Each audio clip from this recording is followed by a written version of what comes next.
आदरणीय प्रोफेसर जगबीर सिंह जी, आदरणीय संतोष जी, आदरणीय प्रसन्न जी, उपस्थित सज्जन माता भगिनी, तो पहचान बना ली है और उद्घाटित नया संघ में ऐसा बहुत कुछ है नहीं। वैसे अब संघ प्रसिद्ध है, इसलिए संघ के बारे में थोड़ा धूसर ऐसा चित्र सबके आंखों के सामने रहता है। सामान्य भाषा में ये हिंदूवादी लोग हैं ऐसा लोग कहते हैं, लेकिन थोड़ा बारीकी से इसको समझना सोचना आवश्यक इसलिए है कि ऐसा न करे तो ये समझ में नहीं आएगा, क्योंकि ये उल्टी चलने वाली धारा है। जैसे संघ एक समाज में प्रभावी संगठन है, ऐसा वर्णन आजकल होता ही है। दुनिया का सबसे बड़ा अनुशासित संगठन, भारतवर्ष में बहुत प्रभावी संगठन वगैरह वगैरह। तो ये सुन के हमको दुख होता है, क्योंकि हमको समाज में एक अलग संगठन नहीं बनना है। ये पूरे समाज को संगठित करने के लिए चला हुआ काम है। एक जगह मुझे बुलाया, हमारी एक साहित्य संघ है विदर्भ में, तो उनके 75 वर्ष पूरे हुए, उनके भी। तो एक समारोह, उसमें विषय था सबके लिए 100 साल पूरे करने वाली संस्थाओं के सामने कौन सी चुनौतियां हैं। तो किसी एक पुस्तक के विमोचन के निमित्त मैं उनके हाथ लग गया, तो उन्होंने मुझे उसमें भी बुलवाया। तो मैंने कहा कि भाई चुनौतियां वगैरह, संघ कोई ऐसी संस्था ही नहीं है जिसको कुछ प्राप्त करना है और मार्ग में चुनौतियां है। जो कुछ चुनौतियां है वो समाज के मार्ग में है, संघ के भी सामने वही है। तो चुनौतियां वगैरह ये सारी जो रूढ़ भाषा है उसमें संघ फिट नहीं बैठता, ये एक समझने की बात है। राष्ट्रीय स्वयंसेवक संघ समाज में संगठन नहीं है, इसको संपूर्ण समाज का संगठन करना है। हम जानते हैं कि हमारे विरोधक भी है, इसी समाज में है, लेकिन उनको भी हमको आगे चल के संगठित करना है। क्योंकि एक मूल बात है, राष्ट्रीयता का वर्णन आपने पिछले व्याख्यान में सुना। अब ये सारा वर्णन किसी एक शब्द से बिल्कुल ठीक ठीक व्यक्त होता है, ऐसा एक ही शब्द है, हिंदू। और ये आप देखेंगे इतिहास को तो 1860 के पहले किसी को इस शब्द से कोई ऑब्जेक्शन नहीं था, क्योंकि ये बिल्कुल स्वाभाविक माना जाता था कि हम लोग हिंदू हैं।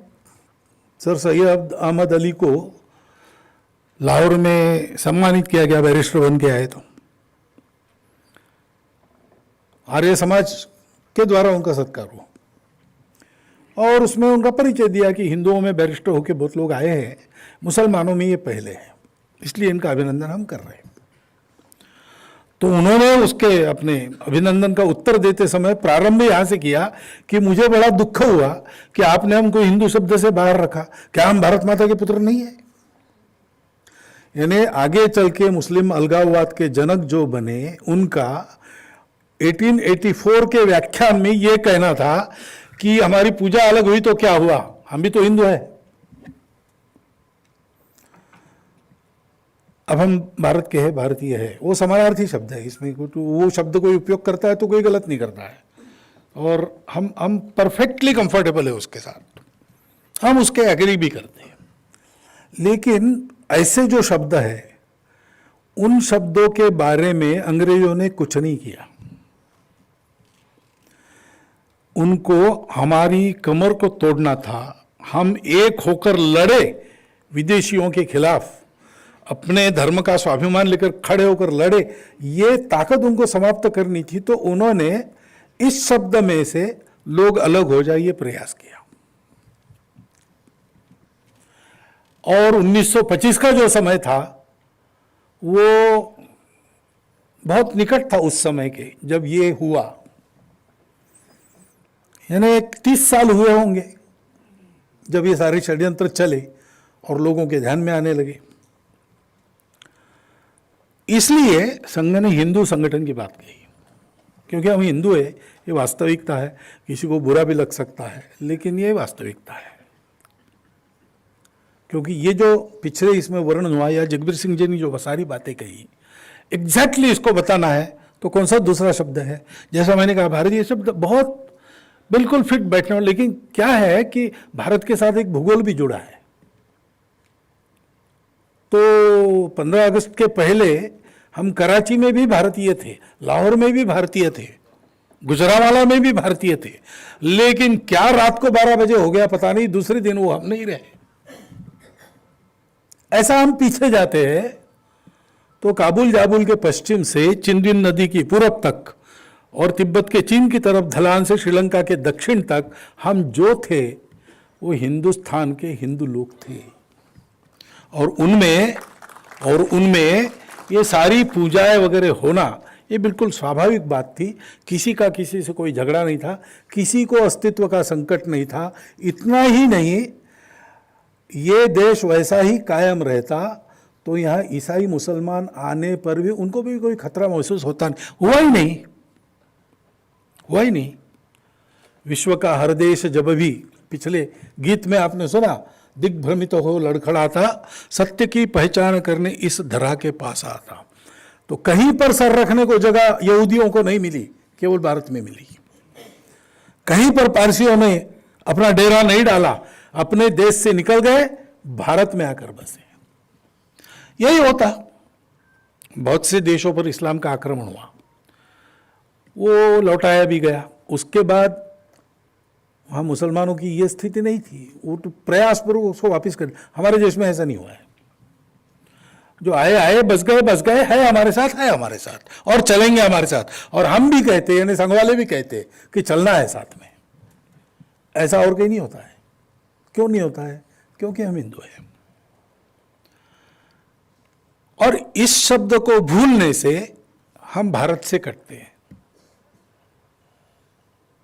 हिंदू भाव को जब जब भूले, आई विपद महान, भाई टूटे, धरती खोई, मिटे धर्म संस्थान। अब बताइए, पिछले 100 साल का इतिहास, 200 साल का इतिहास, यह है कि नहीं? क्या था जो पाकिस्तान अलग हो गया? क्या था जो बांग्लादेश पाकिस्तान से बांग्ला भाषा के आधार पर अलग हुआ, लेकिन भारत नहीं बना? हिंदू भाव नहीं था, अथवा हिंदू भाव रखने वाले लोगों की जनसंख्या कम हो गई थी, और तो कोई कारण नहीं था। और क्या है जिसको लेकर आज अलगाववादी अपनी ताकत निकालते हैं उससे? वो यही है कि आप इस भाषा के हो या आप इस रिलीजन के मानने वाले, इसलिए आप अलग हो, अलग मांगो। हमको एक करने वाला वही शब्द है। और इसलिए डॉक्टर हेडगेवार ने ये हिंदू संगठन की बात की, उसको उन्होंने राष्ट्रीय कहा, क्योंकि वो हमारी राष्ट्रीयता का निर्देशक शब्द है। भारत में हिंदुओं का काम ये राष्ट्रीय काम है, वो किसी धर्म का काम नहीं है। हिंदुओं का काम यानी अमुक पूजा को करो, ये काम हिंदुओं का काम नहीं है। हिंदुओं का काम यानी इतना भव्य विरासत का मामला हमारे पास है, उसके लायक बनो। क्योंकि दूसरी बात आती है, वो भी समझने की बात है, क्योंकि राष्ट्रीय स्वयंसेवक संघ वो कम दिखता है, उसके स्वयंसेवक दिखते हैं।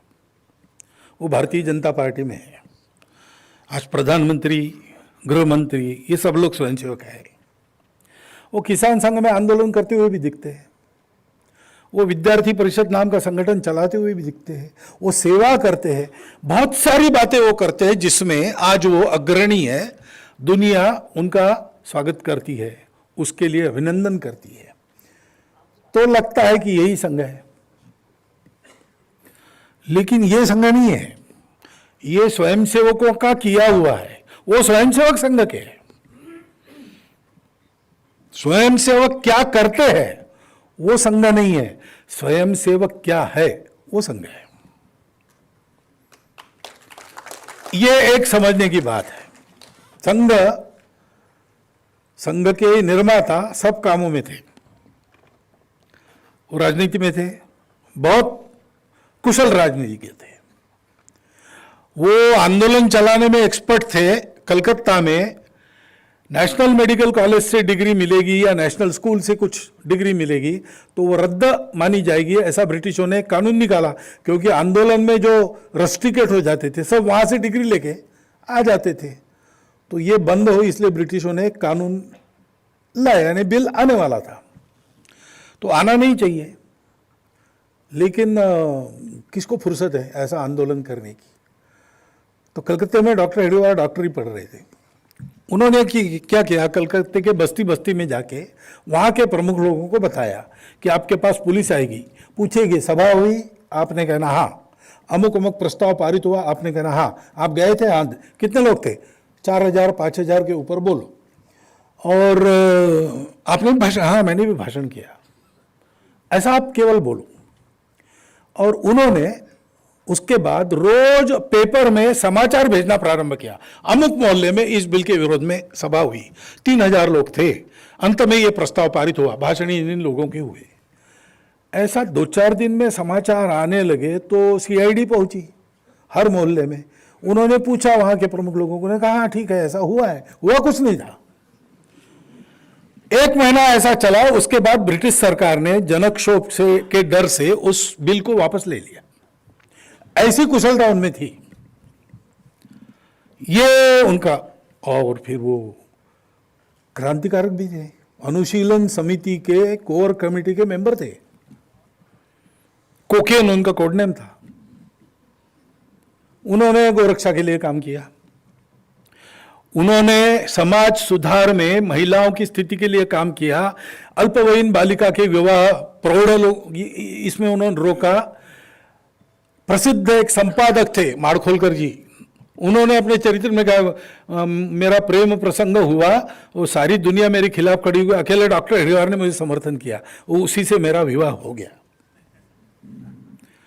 बाबा आमटे हमारे सब जानते हैं उनको, उन्होंने कहा कि मैं क्रांतिकारी विचारों का था, मैंने एक पिस्तौल लाया, कुछ करना था मुझे, तो सब लोगों ने मुझे बोल बोल के ना उम्मीद कर दिया। अकेले डॉक्टर हेडगेवार आए मेरे पास, उन्होंने कहा कि तुम्हारा विचार बहुत अच्छा है, तुम्हारी प्रखरता बहुत स्वागत आ रहे हैं, लेकिन ये थोड़ा जल्दी हो जाएगा और साहस, तो ये सोच समझ के करो। उन्होंने मुझे ये नहीं किया। ऐसे होते हैं। वृत्तपत्र के संपादक थे, वृत्तपत्र के मैनेजर भी थे, कोऑपरेटिव बैंक चलाई, कोऑपरेटिव स्टोर चलाया, गणेश उत्सव में, दुर्गोत्सव में भाषण करते थे, समाज सुधार की बातें, स्वतंत्रता की बातें, स्वतंत्रता संग्राम में 2-2 बार कारावास भुगता, ये सब उन्होंने किया है। लेकिन ये बात जब उनके समझ में आई कि मूलभूत कुछ त्रुटियां हमारे समाज की जो घुस गई है, उसको ठीक किए बिना ये जो लगातार सिलसिला चल रहा है, कोई बाहर से आता हमको जीतकर कुछ बन जाता है और फिर हम खड़े हो जाते, वो जाने के बाद सो जाते, फिर से दूसरा आता है, ये बंद करना है तो पूरे समाज को तैयार करना होगा। सबके मन में ऐसा है लेकिन फुर्सत किसी को नहीं है, तो मैं ये काम करता हूं। तो ये सारे आंदोलन वगैरह छोड़कर उन्होंने संघ का प्रारंभ किया। तो संघ ये सब करने के लिए नहीं है, ये सब करने वालों को तैयार करने के लिए है। ये एक समझने की बात है। और ये सब करने वालों को तैयार करना है तो इन सब बातों से आपको अलग होना पड़ता है, क्योंकि मनुष्य को तैयार करना है, मनुष्य में सद्गुणों को, मानवीय गुणों को भरना है, उसके हृदय में समर्पण की भावना जगानी है। तो ये जो दुनियादारी का मामला है उसमें कई दूसरे प्रभाव भी आते हैं। कुछ काम करते हैं तो नाम होता है, नाम होता है तो फोटो निकलता है, फोटो निकलता है तो देखते रहें ऐसा लगता है, फिर फोटो निकले यही देखते हैं, बाकी कुछ नहीं देखते। ये क्योंकि पूरे समाज को संगठित करने, एक महापुरुष है तो वो सब बातों को, मोह आकर्षणों को ठुकरा कर आगे बढ़ता है, लेकिन ये कोई महापुरुषों का संगठन नहीं है, ये संपूर्ण समाज का संगठन है। तो इन सारे पथ्य परहेजों में रखकर उनको बड़ा करना एक ताकत बन गई कि उसके बाद वो बाहर जाके काम करेंगे, लेकिन वो जो काम करेंगे वो संघ के नहीं होंगे, क्योंकि ये एक तो कर्तृत्व उनका है, परिश्रम उनका है। दूसरा, संघ ने उनको वहां कुछ अच्छा करने के लिए तैयार किया है। सब मनुष्य हो सकता है एकाधा व्यक्ति न कर पाए, एकाधा व्यक्ति भूल जाए अपनी शिक्षा को, तो वो संघ की बात नहीं है। मुझे बाय ट्रेनिंग वेटरनरी डॉक्टर बनाया, मैं संघ का प्रचारक बना, इसलिए मेरा कॉलेज कुछ नहीं कर सकता। उसने मुझे ट्रेनिंग वेटरनरी डॉक्टर का बनाया, लेकिन मैं संघ का प्रचारक बन गया, वो क्या करेंगे? तो हमने एक ध्यान में रखकर कुछ बनाए स्वयंसेवकों को, अब वो काम कर रहे हैं, अच्छा काम कर रहे हैं। अभी तक संघ को नीचे देखना पड़े ऐसा कुछ नहीं हुआ है। थोड़ी बहुत कैजुअलिटीज ये चलता ही है, 20% डैमरेज वगैरह रेलवे उसका ये भी लेती है, तो ऐसा हो सकता है, लेकिन ठीक है, ऐसा चल रहा है। लेकिन वो किया हुआ उनका है, उसका क्रेडिट उनका है। गड़बड़ हो गई तो थोड़ा डिस्क्रेडिट हमारा भी होता ही है, तो वो थोड़ा ही हो, इसलिए ये सारे कार्य स्वतंत्र अलग स्वायत्त चलते हैं। संघ उन पर रिमोट या डायरेक्ट कंट्रोल नहीं करता। एक तो उनका अनुभव है, उनकी एक्सपर्टाइज है, हमारी नहीं है, लेकिन होती तो भी हम ये नहीं करते, है ना। अभी भाजपा के संगठन मंत्री कितने साल रहने के बाद आज रामलाल जी संघ के अधिकारी यहां बैठे हैं, तो वो भाजपा में संगठन मंत्री थे तब वहां ध्यान देते थे, अब इधर आ गए तो वहां ध्यान नहीं देते। वो उनकी एक्सपर्टाइज है, संगठन मंत्री रहे हो इतने साल, लेकिन उधर अब संघ है ना, तो उसका एक ये अनुशासन है। ये सारे संगठन स्वतंत्र अलग स्वायत्त स्वावलंबी है, संघ उनको कंट्रोल नहीं करता, संघ उनका पोषण करता है। संघ सब अच्छे कामों का पोषण करता है। कोई भी अच्छा काम किसी को करना, और हमारी ताकत है कुछ करने की, हम जरूर उसके लिए करेंगे। लेकिन ये क्या है, क्यों चाहिए ये सब? क्योंकि समाज की गुणवत्ता सारी बातों का निर्णय करती है। अपने इतिहास को देखो, नेता और अनुयायी दोनों की एक क्वालिटी रही तब अच्छा हुआ है। एक भी गड़बड़ हुआ इसमें से एक तरफ तो सब गड़बड़ है। फिर पूजनीय बाबा साहब जी हमको बताते थे, देखो भाई, कमांडर अच्छे चाहिए, सोल्जर्स अच्छे चाहिए। सोल्जर्स अच्छे और कमांडर रोने वाले हैं तो कुछ नहीं हो सकता, और कमांडर बड़ा बहादुर है लेकिन सोल्जर भाग जाने वाले हो तो कुछ नहीं हो सकता। तो देश को बड़ा करने की भूमिका में, देश का कुछ अच्छा करने की भूमिका में नेता भी होता है, नीति भी होती है, प्रशासन एग्जीक्यूटर्स भी होते हैं, लेकिन समाज होता है। और समाज सर्वोपरि इसलिए है कि ये सब लोग समाज से ही आते हैं। तो आज बिल्कुल जात पात का झगड़ा समाप्त कर सबको एक जैसा मानना, ऐसा विचार लेके मैं राजनीति में जाऊं तो मेरा विचार तो वही रहेगा, लेकिन मैं उसको कर नहीं सकूंगा। जब तक समाज जात पात का विचार करता है तब तक मुझे भी किसके कितने वोट है गिनना ही पड़ेगा। और इसलिए समाज में परिवर्तन होता है तो तंत्र में, व्यवस्था में, नीतियों में अपेक्षित परिवर्तन आता है, नहीं तो वहां आने पर भी वो इफेक्टिव नहीं होता है। यह सर्वत्र सदा सर्वदा इतिहास की साक्षी है। प्राचीन समय से लेकर आज भी डॉक्टर अब्दुल कलाम ने भी यही कहा है। मैं अब उदाहरण नहीं देता आपको समय, प्रोफेसर वर्गीस कुरियन ने भी यही कहा है। सर्वत्र इतिहास में यही हुआ है। डॉक्टर बाबा साहब अम्बेडकर कहते थे कि जहां कोई परिवर्तन बड़ा आता है वहां पहले आध्यात्मिक जागरण होता है, उसके बाद समाज का जागरण होता है, और फिर वो परिवर्तन आता है। आप किसी भी देश का इतिहास देख लीजिए, Russia, Cuba, France, America, China, Israel, ये सब लोग जगे, बड़े हुए, कुछ कुछ लोग बड़े होकर नीचे घसर भी गए। सारी बात आप देखेंगे तो आपको ध्यान में आएगा, समाज जागा पहले, फिर नेता नीति ये सब काम में आए, फिर परिवर्तन हुए, और जब तक समाज जागरूक रहा ये सब ठीक रहा। इसलिए समाज के संगठन का बड़ा महत्व है। और ये संगठन यानी केवल जोड़ना नहीं है, जोड़कर काम बांटना नहीं है। ऑर्गेनाइजेशन अंग्रेजी में जो कहते हैं, संगठन उससे आगे जाता है। संगठन के लिए आपको ठीक प्रतिशब्द चाहिए तो भगवत गीता में जिसको लोक संग्रह कहा है वो संगठन है। लोगों को गलत मार्ग से जाने से रोकना, सही मार्ग पर अग्रसर करना, और इसके लिए लोगों को जोड़ना, संग्रह। तो इसलिए इसमें एक लक्ष्य होना पड़ता है, क्योंकि लोग ऐसे तभी होते हैं जब कोई भव्य लक्ष्य है।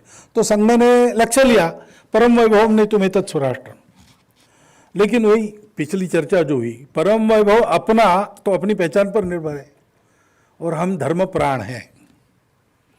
इसलिए विधायास्य धर्मस्य संरक्षणम ये क्लॉज डाला है, प्रार्थना रोज करते हैं हम, उसमें ये कहते हैं कि ये जो परम वैभव हमको प्राप्त करना है वो बाय हुक और क्रुक नहीं। लंदन शहर में आप जाएंगे, बड़ी बड़ी बिल्डिंगें देखेंगे, कोई वहाँ का रहने वाला भारतीय आपके साथ है तो हर बिल्डिंग किस देश को लूटकर बनी वो आपको बताएगा। परम वैभव उन्होंने भी प्राप्त किया, लेकिन धर्म से नहीं। हम धर्म का संरक्षण करेंगे और समाज की संगठित कार्यशक्ति के भरोसे करेंगे।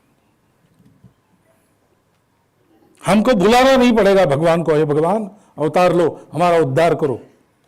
हम ऐसे बन जाएंगे, भगवान चाहेगा कि इस बार यहां पर अवतार ले। और इसलिए हम कहते हैं विजयत्री चन संवता कार्य शक्ति ही, संवत कार्य शक्ति, वो विजयशाली जो उसको पराजय पता नहीं होता, क्योंकि होता ही नहीं उसका पराजय। सारा समाज खड़ा होता है तो कौन आड़ा आएगा। विजयत्री चन संवता कार्य शक्ति वेदाया से धर्म से संरक्षणम परम वैभव नेतु मेतत् स्वराष्ट्रम समर्था भवतु, योग्य बनेंगे। ये संघ है, योग्य बनने का काम संघ का। और बाकी पहले 3 पंक्तियों में जो कहा वो स्वयंसेवकों को करना है। संघ वो नहीं करेगा, स्वयंसेवकों को तैयार करेगा, बाकी कुछ नहीं करेगा। स्वयंसेवक कुछ नहीं छोड़ेंगे। ऐसी देश के उद्धार की स्कीम है, उसमें समर्था भवतु वाला पार्ट है राष्ट्रीय स्वयंसेवक संघ।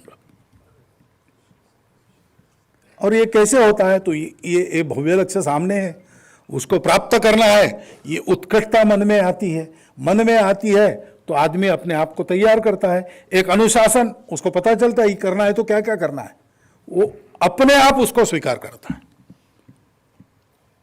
मेरे से आयु में बड़े, अनुभव में बड़े, कर्तृत्व में बड़े संघ में बहुत लोग हैं।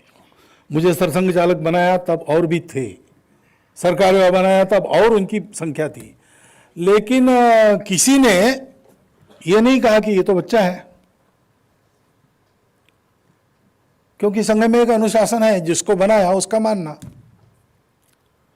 मैं सरकार में बना तो मेरे पिताजी विभाग संघ चालक थे, मैं घर में जाता था उनका चरण स्पर्श करता था, मैं शाखा में जाता था वो मुझे प्रणाम करते थे, क्योंकि एक अनुशासन है, ये पद्धति बनी है। वो पद्धति क्यों बनी है? संगठन को ठीक रखने के लिए बनी है। सब लोग खुद होकर उसका पालन करते हैं, उनको बताना नहीं पड़ता। इसलिए संघ में डिसिप्लिन है, लेकिन डिसिप्लिनरी एक्शन नहीं है। शाखा में रोज जाना चाहिए, जाते हैं स्वयंसेवक। जो नहीं जाते उनका हम क्या करते? हम कुछ नहीं करते, क्या कर लेते? हमारे पास क्या सैंक्शन है?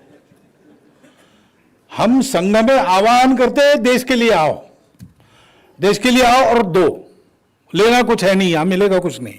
थैंक यू भी आपको कोई नहीं बोलेगा। आजकल जरा कठिन जाता है, क्योंकि स्वयंसेवकों को मिल रहा है, स्वयंसेवकों के नाम भी हो रहे हैं, तो नए आने वालों को समझाना पड़ता है, भाई संघ में, संघ के स्वयंसेवकों का ऐसा होता है, लेकिन संघ से नहीं होता है। वो अपने कर्तृत्व से उनका कुछ होता है, देश की आवश्यकता के लिए कुछ होता है। यहां तो कुछ नहीं मिलेगा, सब करो और क्यों नहीं किया इसलिए गाली खाओ, बस यही है।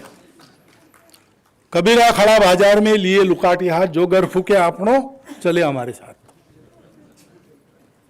यही है संघ का अपील।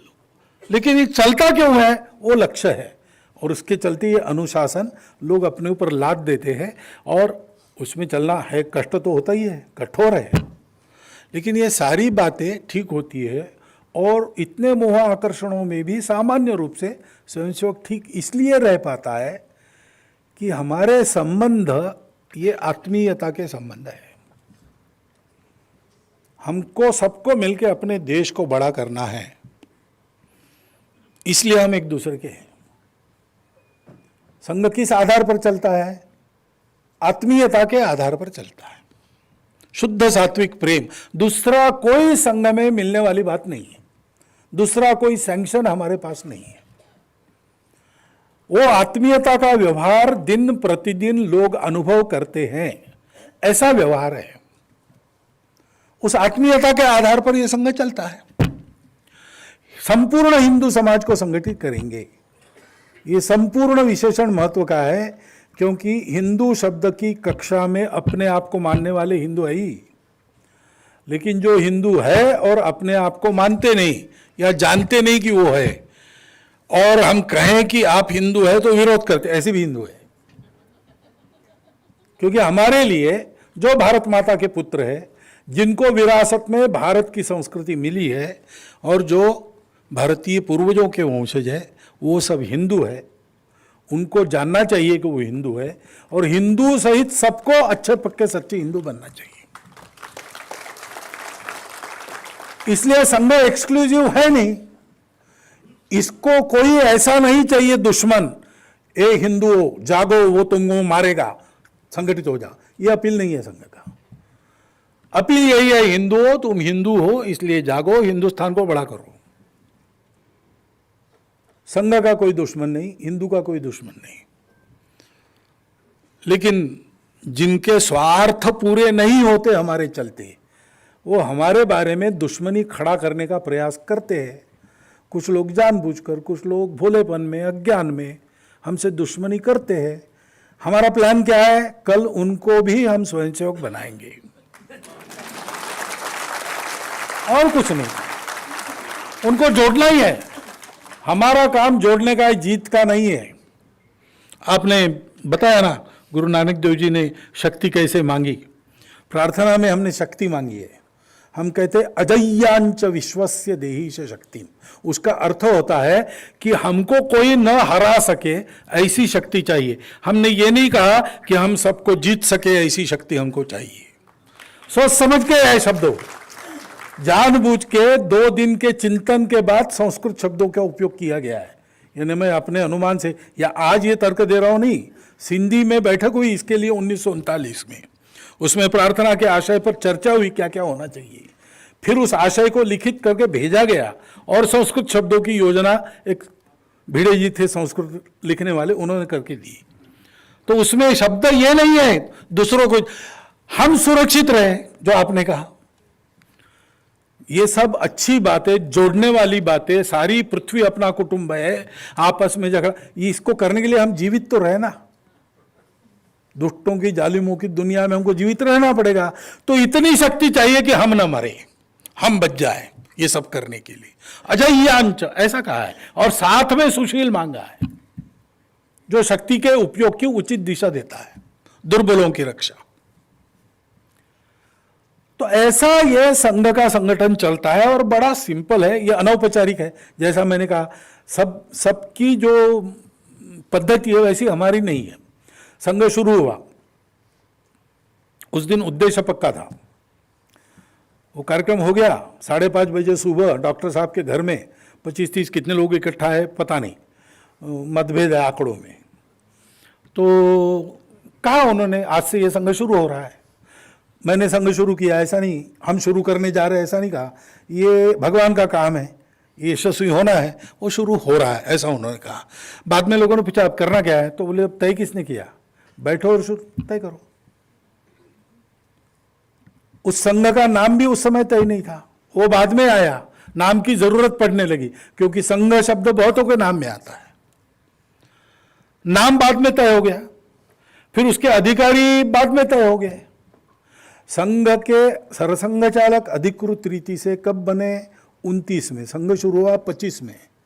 डॉक्टर हेडगेवार प्रमुख तो थी, संस्थापक ही वही थे, लेकिन उनको सरसंघ चालक कहा गया 1929 के नवंबर में। नाम बाद में तय हुआ, कोई संविधान नहीं था, एक पद्धति बनते चले गई, बाद में उसको लिखित किया 1950 में हमने। तो जैसे एक मनुष्य की सहज स्वाभाविक उत्पत्ति होती है, फिर उसका नाम बनता है, फिर उसके गुणवर्धन होते हैं, फिर वो जो अच्छा करता है बुरा करता है लोगों के सामने आता है, फिर वो अपने आप को बनाता है, अपने घर को संवारता है, ये सब करता है। वैसे धीरे धीरे संघ बहुत स्वाभाविक प्रक्रिया में से बना है। ये संगठन है, यानी कोई ऐसी सिस्टम आर्टिफिशियल कोई ऐसा कुछ नहीं है। जो हम सब है उसी को हम कहते हैं कि याद करो तो हम बन जाएंगे, एक दूसरे से जुड़ जाएंगे। हम है क्या है उसको हम भूल गए, इसलिए हम एक दूसरे से झगड़ा कर रहे हैं। हम सब है, जो कुछ हम अपने आप को मानते हैं वो हम सब है, क्योंकि हम जो है वो इन सबको स्वीकार करना बताता है। मैं अमुक जाति का हूं, हमारा जो है वजूद वो कहता है बिल्कुल ठीक बात है, तुम उस जाति के हो। मैं अमुक अमुक पूजा करता हूं, हाँ ठीक है, वो भारत की नहीं है, हाँ ठीक है, भाषा ठीक है, लेकिन ये सब होने के बाद भी इसके ऊपर तुम ये हो, वो हम है, उसकी याद हिंदू शब्द से संग देता है और सबको अच्छा बनाता है।